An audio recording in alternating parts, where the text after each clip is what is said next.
இந்தியாவில் முதன்முறையாக சத்தியமங்கலம் புலிகள் காப்பகத்தில் மலைப்பாம்புகள் குறித்த ஆராய்ச்சிகள் மேற்கொள்வதற்காக அவற்றின் உடலில் அறுவை சிகிச்சை மூலம் ரேடியோ டிரான்ஸ்மீட்டர் பொருத்தி சாதனை படைத்துள்ளனர். மலைப்பாம்புகளின் உடலில் தட்பவெப்பம், சுற்றுப்புற சூழல், இனப்பெருக்கம், உடல் இயல்பு குறித்து கண்டறிய இந்தியாவில் முதன்முறையாக மலைப்பாம்புகளின் வயிற்று பகுதியில் 18 கிராம் எடையுள்ள ரேடியோ டிரான்ஸ்மீட்டர் பொருத்தி உள்ள அறுவை சிகிச்சை மேற்கொள்ளப்பட்டுள்ளது.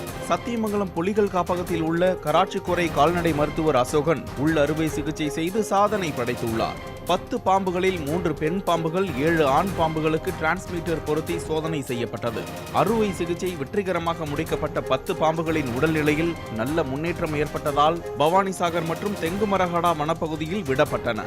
டிரான்ஸ்மீட்டர் பொருத்தப்பட்ட மலைப்பாம்புகள் பாதையில் ஆண்டனா மூலம் கிடைக்கும் ரேடியோ சிக்னலை வைத்து பாம்பின் நடமாட்டம், அதன் இயல்புகள் கண்டறியப்பட்டன. இந்த ஆராய்ச்சி இன்னும் 2 ஆண்டுகள் தொடர்ந்து நடைபெறும். சிறப்பாக சிகிச்சை மேற்கொண்ட டாக்டர் அசோகனை டெல்லியில் உள்ள இந்திய வனவிலங்கு ஆராய்ச்சி மையம் பாராட்டியுள்ளது.